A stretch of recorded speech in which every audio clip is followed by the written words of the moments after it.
it's been a while.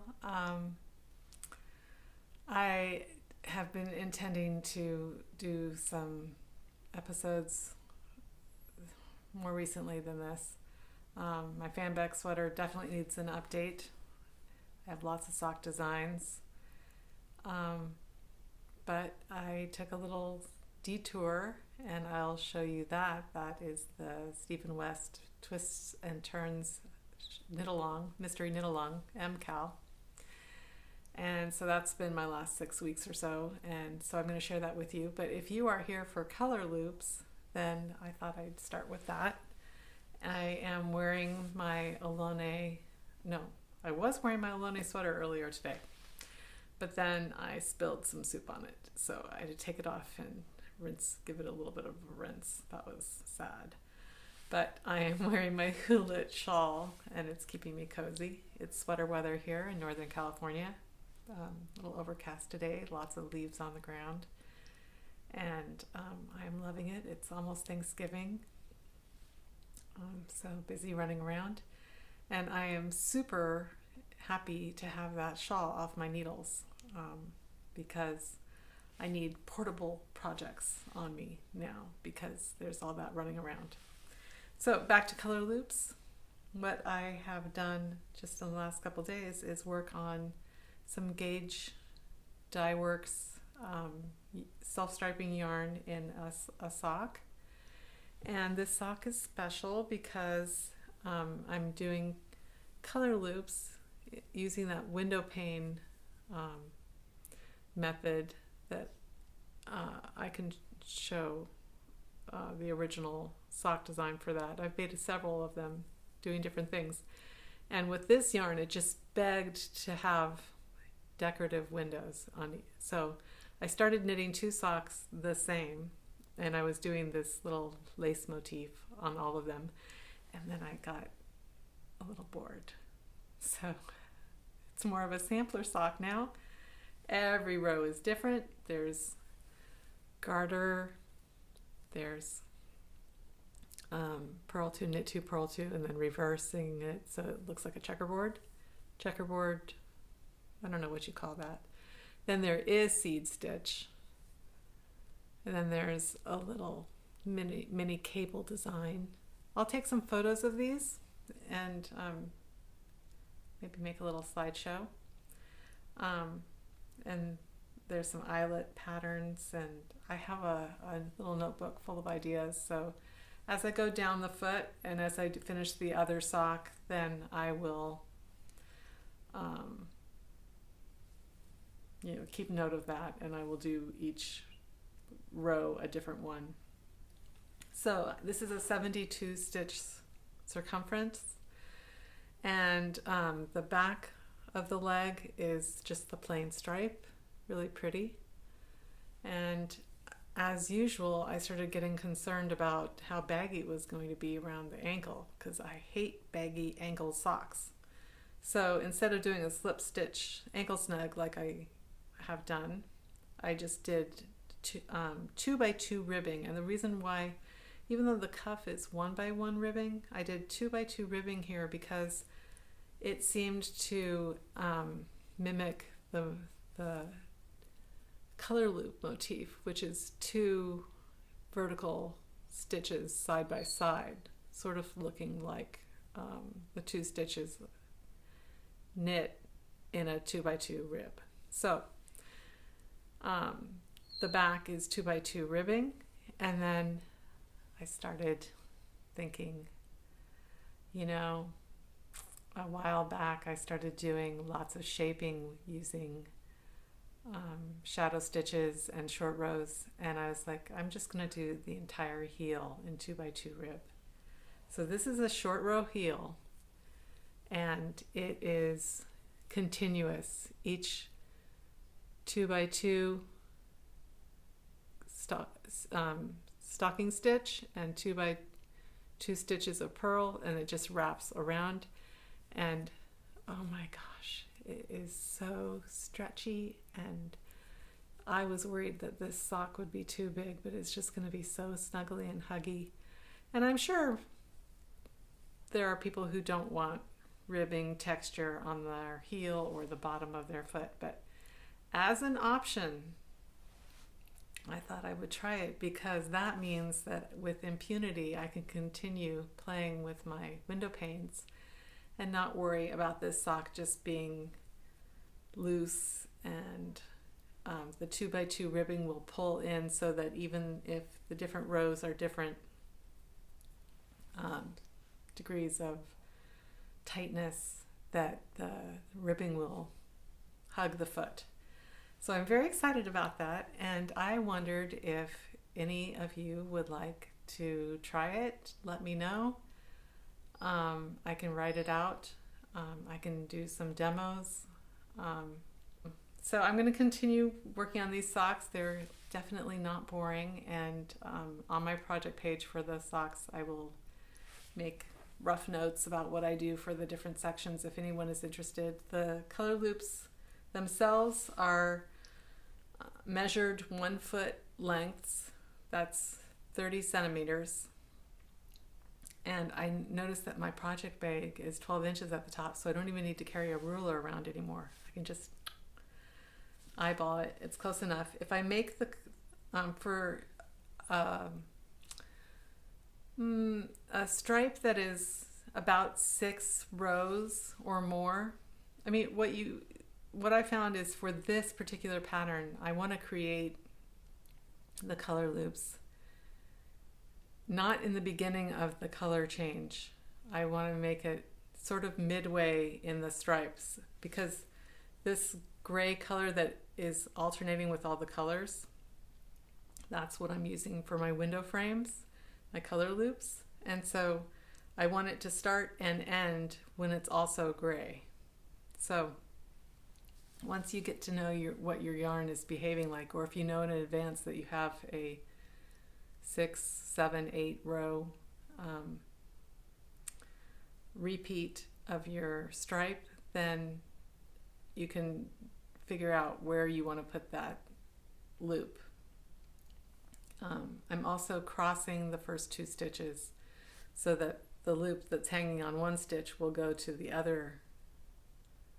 The strand of the loop that's hanging will go to the other stitch, and vice versa, so that it crosses, so that there's not a hole. Sometimes I want a hole, sometimes I don't. But in this case, it's nice to have it nice and tidy. Let's see what else. So that says where I put the loop and how long the loop is. It's still like all these 1 foot long loops, it's still about 16 stitches. It's pretty consistent. It's just about 1 inch long, so 1 foot equals 1 inch. It's a really nice introductory concept to color loops, and it's really fun to end the loops. You can make the sock as long or short, or use the motif as little or as a lot as you choose. It's sort of choose your own adventure type thing. So that is the latest color loop sock, and I have many other designs that I will talk about in the future, but that's my current work. So now to talk about the twists and turns. Well, here she is, the Stephen West Twists and Turns MCAL 2022. My very first. I've got it on the piano here. I can't seem to be able to make myself undo this puzzle that I did. It's a vintage puzzle that I remember floating around our house when I was growing up, and I just love it here on the piano. It's missing a couple pieces, but I just love it. So that's what's underneath this shawl. The shawl is, if you are familiar with the knit along from this year, is heavily modified, but I tried to stay true to what I was picking up from Stephen West's design elements. This section here is the clue 1, and I cast on half the number of stitches, and then I plan to do half the number of rows. What I didn't take into consideration though was that, well, I was sort of experiencing a crazy time, so I didn't watch the video fully, and I didn't look at people's projects, and I didn't figure out that one color is all garter and one color is all stockinette. So mine is mixed. Also, I made my loops too tight. So if I was going to knit it again, I would make some improvements in my modification. No reflection on his pattern at all, just my modification needed to be just slightly tweaked. But all in all, I think it worked pretty well. This final row, the cast off for the final row of clue 1, ended up being the same number of stitches as the regular pattern, the original pattern's row 2. So I thought that was really interesting. And there were lots of numerology things that just ended up being a little bit uncanny as I was doing this. But kudos to the pattern. Really, it was brilliant, and I really surprised myself in finding an affinity with his design aesthetic that I just, going into it, I had no idea would be there. I always thought that I would be just doing it for the experience of it, but I actually ended up really loving the design elements. So here are my garter short rows, and then instead of 6 rows of twisted rib, I had 3. So it's actually, yes, 3. So it's way less knitting, and I should have done pretty quick work of this, but I've just had a really crazy period of time here, and the last 6 weeks this is all I've done, and I've loved every minute of it, but it's been stolen time for sure. So this is part of clue 2, I believe, and yes, and then picking up for the cables.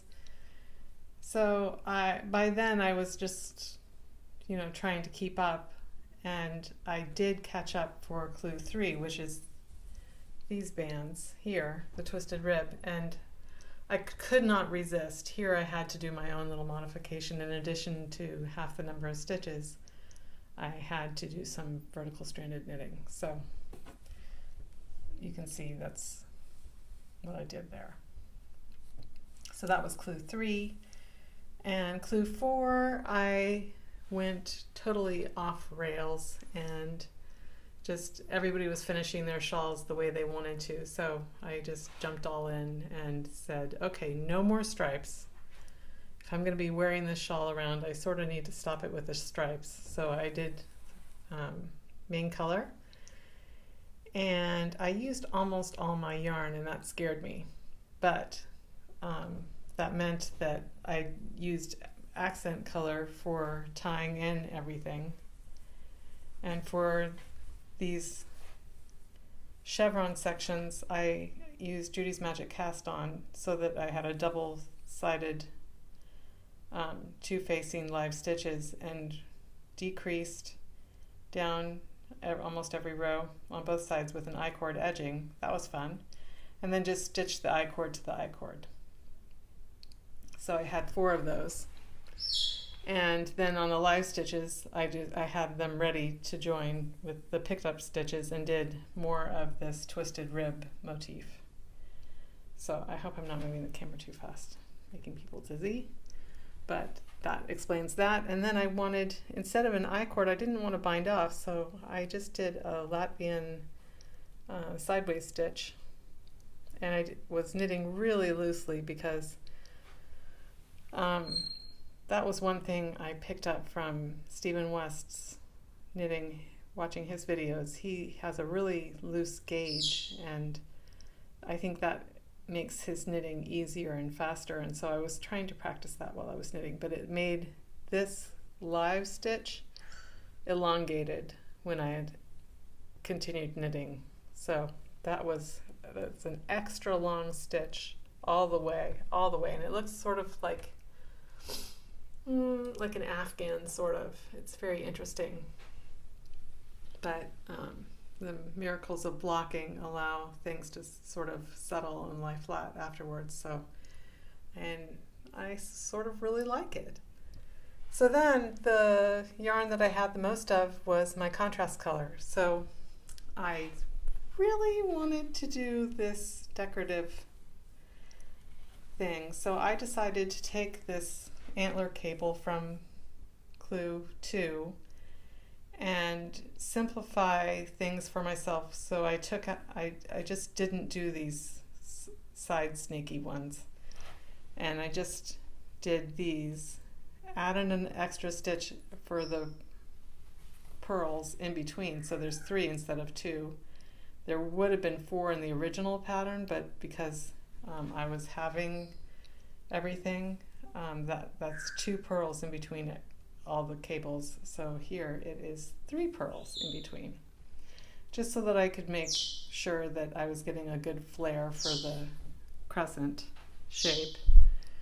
And I wanted to make things easy for myself so I could just knit. I wasn't trying to follow any directions or anything. So I just went to the middle, made sure that that was my 3 stitches there, and then went out on either direction, counting stitches for cables so that I started on both ends at the right place. And it worked out unbelievably perfectly. Literally, I did not do any fudging. This was 3 purl stitches on the end, on either end, and there's 20 antler cables on each side, so a total of 40. Unbelievable. So after 1, 2, 3, 4 antler cables, then on the next cable row, instead of doing a cable, I bound off the purl stitches, so those are bound off, and I made the cables turn inward into like an O shape. And then before doing my I-cord bind off with the main color, well, I did do things sort of mixed. I first did test to see if this was going to work.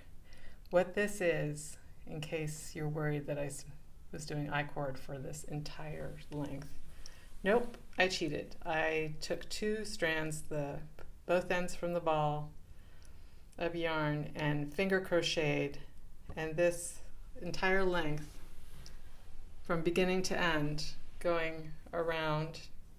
I didn't do closed loops like he did, but that's at least 10 yards, at least, maybe 11.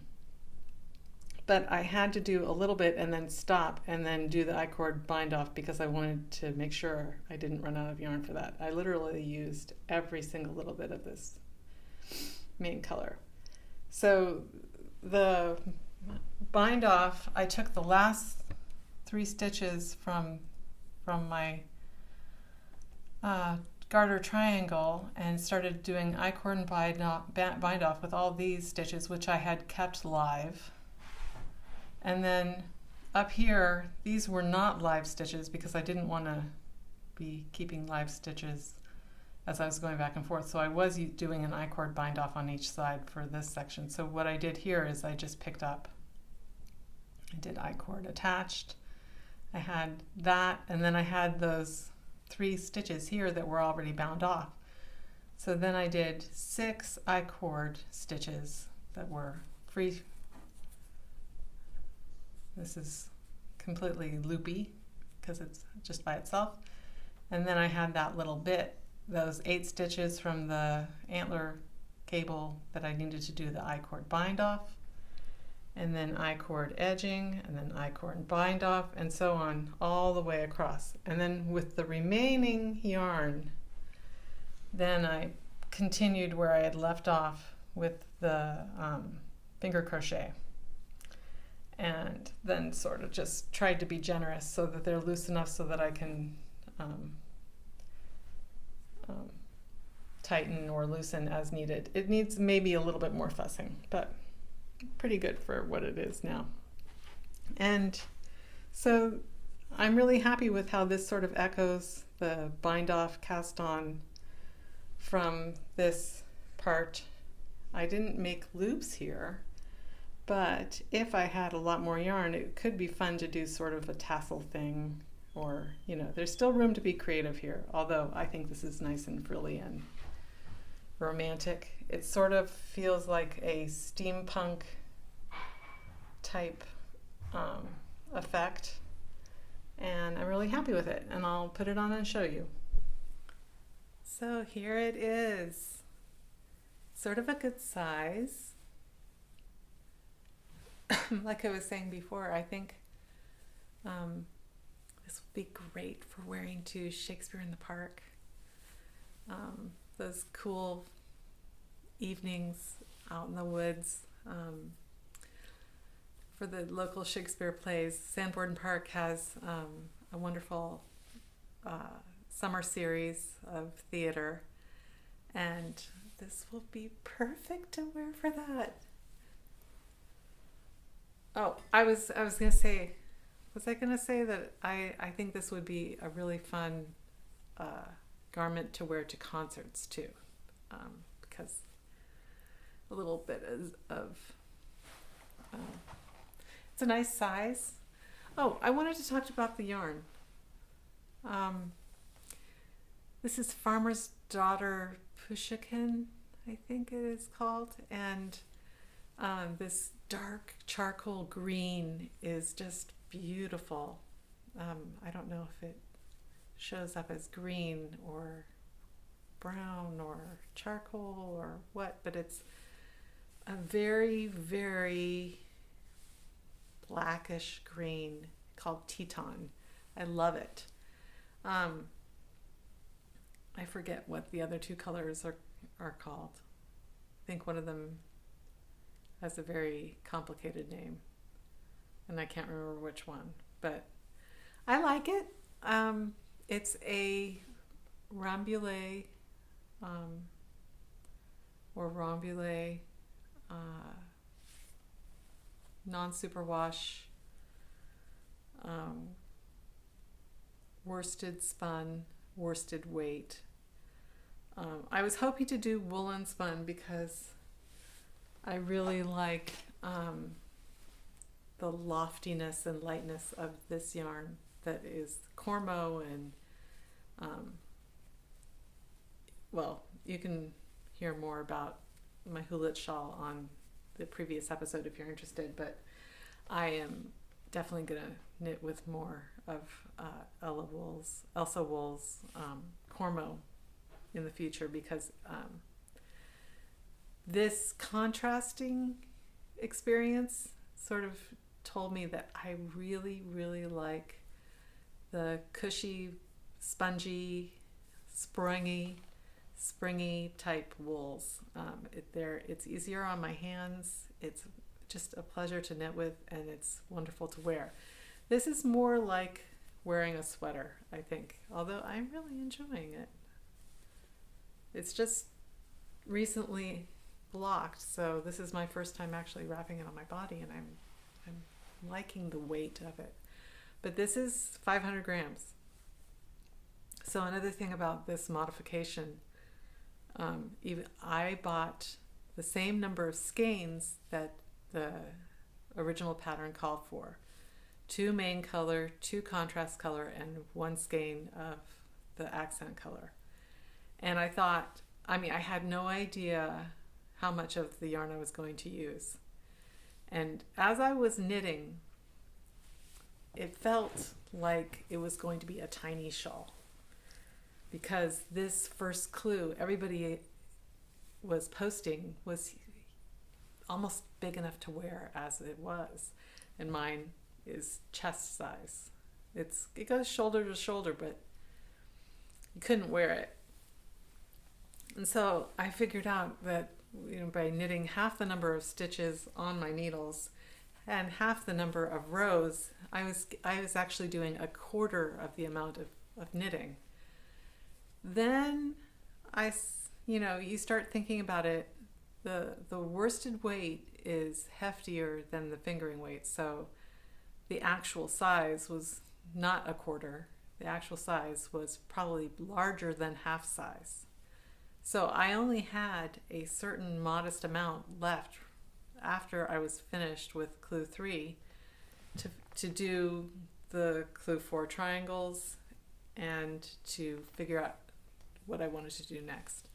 And I just thought, this is not a huge shawl by my count. So I'm just going to try to use up all the yarn and just lengthen the depth of it and make it a little bit more wearable for me. My gosh, it really feels wearable.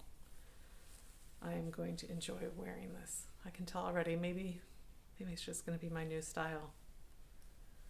I'm going to embrace it. So, thoughts about the MCAL going forward. I think this was so much fun, and I think it was a success, and I think I'm going to do it again next year. Same concept. Only I think I'm going to, because this took me 6 weeks to knit. I mean, I'm a slow knitter and my life got crazy, yes, but I think I'm going to pull myself back from ambition of using 500 grams of wool. I think I would like to see whatever he calls for the next time, and you buy 500 gram balls of, I think, Lolland, D. Gilpin's Lolland wool. It's a DK weight, not a worsted weight. That'll give me a little bit more mileage. It's a nice, light, soft wool that, if you've watched my other episodes, you've seen me. I've worked with it quite a bit now, and I love it, and there will be lots of colors to choose from. And it's woolen spun to some, I don't really know what its technical spin definition is, but it's very lightweight and cushy and soft and just a pleasure to knit with. And I think I'll go into already knowing that I will want to use a larger needle size than called for by the yarn ball, to sort of mimic Stephen West's knitting style, with his really loose pull on the yarn. It was really instructive. Those videos were really amazing watching him knit. I enjoyed that a lot, and since I am a small, tight knitter, I really felt like watching his movements. It just helped me loosen up and see that big stitches can be very beautiful, and that I don't need to just tighten and strangle every stitch, because I do tend to do that. So I think if I use less yarn, larger needle, and really only knit that micro size, so a quarter of the knitting of everybody else, then I can make the experience very pleasurable for myself, knowing that I'm in it for the game, and it really doesn't matter what he designs, I will do it, because I just think there's so much to get out of it. I'm not one who likes to be told what to do. Obviously, I like to do my own thing, but I really, really thought that there was room to be creative.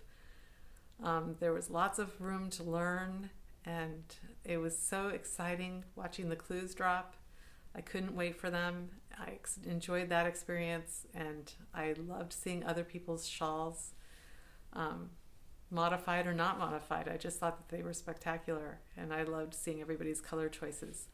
Would I choose these colors again? No, I think I was in a really funny mood when I picked these out.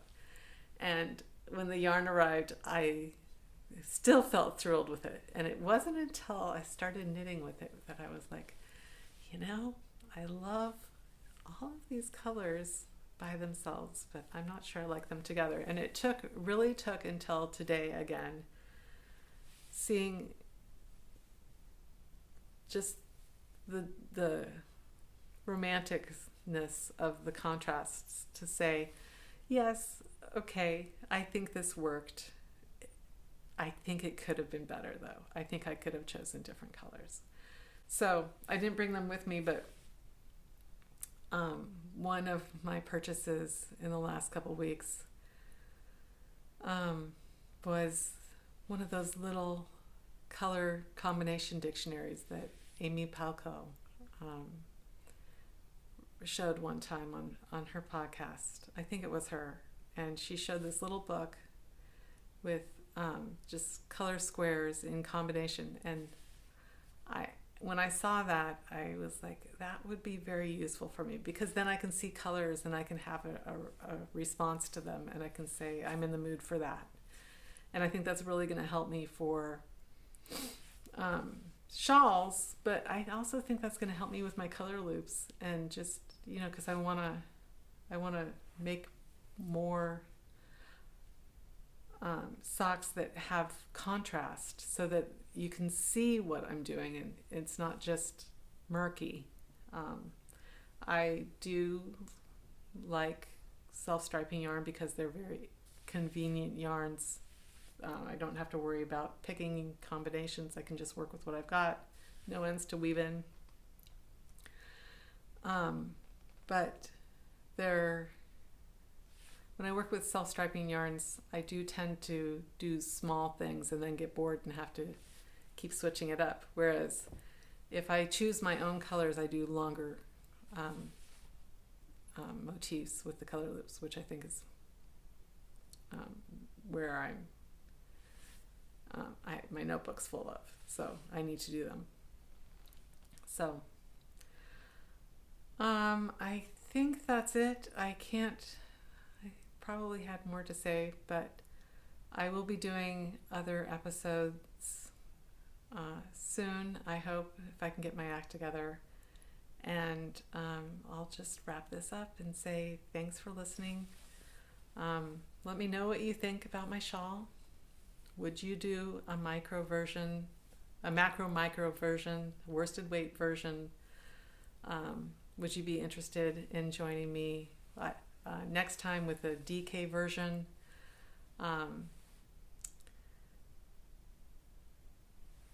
And would you be interested in a short row ribbed heel instruction, or not? Okay, so I'll leave that there. Thanks for watching, and have a wonderful holiday season, and I'll check in later. Bye-bye.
you.